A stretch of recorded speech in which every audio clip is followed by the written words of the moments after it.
You inherit $1 million. It doesn't come with celebration. It comes with loss. A parent, a grandparent, someone who loved you is gone. And in the midst of grief, there's a letter, an attorney's call, a bank account with your name on it, 7 figures. Your hands shake when you see it, not from joy, from weight. This is the moment that will define the next decade of your life. And most people don't know it yet, but they're about to fail the test. Here's what happens first. The money sits. For weeks, maybe months, you don't touch it. You tell yourself you're being responsible, but really, you're paralyzed. Every day, you check the balance. $1 million. It feels unreal, like it might disappear if you acknowledge it. Then the ideas start. Your friend has a business opportunity. Your cousin needs help with medical bills. You've always wanted to travel, to buy a better car, to finally quit that job you hate. The thoughts come faster now. Each one feels justified. You've waited. You've suffered loss. Don't you deserve this? This is where 70% of people lose everything. Not because they're stupid, not because they're greedy, but because sudden wealth triggers something in your brain. Behavioral economists call it the wealth effect. When people see a large sum of money, they start feeling richer than they actually are. They spend faster. They take risks they wouldn't normally take. They believe the money will last forever. It won't. The average inheritance is gone within 5 years. 5 years. Think about that. Generations of saving, of sacrifice, of your family member working hard and living below their means. And in 5 years, it's gone. Here's what actually happens. First, you pay off some debt. That feels good. Responsible, even. Then you buy something you've always wanted. A car, a vacation, a down payment on a house.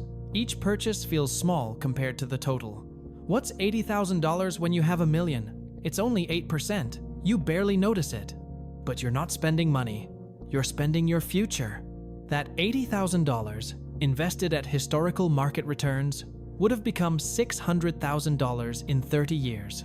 $600,000 of security, of options, of freedom, gone. For a car that will be worth $20,000 in 5 years. Then the requests start coming. Family members who need help, friends with emergencies, charities you care about. Each one is worthy. Each one feels right. How can you say no when you have so much? So you say yes, and yes, and yes. Until one day, you check the balance again. It's $400,000 now. Maybe 3. The number that felt impossible to touch is shrinking fast. Panic sets in.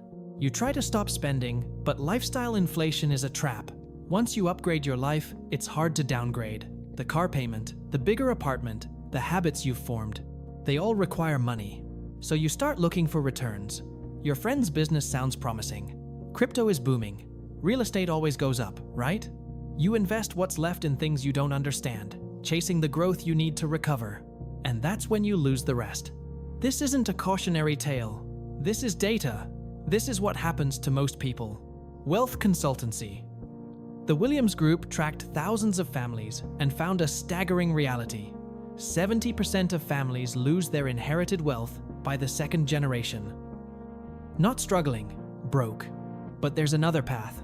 The people who keep the money, who grow it, who turn 1 million into 3, into 5, into 10. They do something counterintuitive. They do nothing. For 6 months, they let it sit in a high-yield savings account, earning interest, but untouched. They grieve. They adjust. They let the shock wear off. They understand that this money isn't for them. Not really. It's for their future self. The self that's 10 years older, 20 years older. The self that might lose their job. That might get sick. That might want to retire. They pay off toxic debt, credit cards, high-interest loans, anything above 7%. That's a guaranteed return, no risk. They talk to a fiduciary financial advisor, not a salesman, someone legally required to act in their best interest. They learn about taxes, about estate planning, about the fact that inherited retirement accounts have different rules than inherited cash. They invest the rest in boring, low-cost index funds, total market funds, S&P 500 funds, the kind of investments that have returned 10% annually for the last 100 years. Not exciting, not sexy, but reliable. And then they wait. They don't check the balance every day. They don't panic when the market drops 10%. They understand that volatility is the price of admission, that every crash in history has been followed by recovery. That time in the market beats timing the market. 10 years later, that million is 2 million, maybe more. 20 years later, it's 4 million. 30 years later, it's 8 million. They didn't work harder. They didn't take bigger risks. They just didn't lose it. Because the truth about inheritance isn't about investing. It's about behavior. It's about understanding that your brain is wired to spend windfalls, that every impulse you have is designed to destroy wealth, that the only way to win is to slow down, to think in decades, not days. Your family member didn't leave you this money so you could feel rich for a year. They left it so you could be secure for life, so you could have options, so you could help your own children someday. The money is a mirror. It shows you who you are. If you're impulsive, it disappears. If you're fearful, it sits idle, eaten by inflation. If you're disciplined, it grows. Most people fail the test, not because they lack intelligence, because they lack patience. They confuse wealth with spending. They think $1 million means they can live like someone with 5 million. But you don't have to be most people. You can be the 30%. The ones who understood that inheritance isn't a gift to spend, it's a responsibility to preserve. That the greatest honor you can give someone who loved you is to steward what they built, to let it compound, to let it become something that outlives you both. The choice is yours, the money is yours, but the legacy, that was always yours to protect. Don't lose it.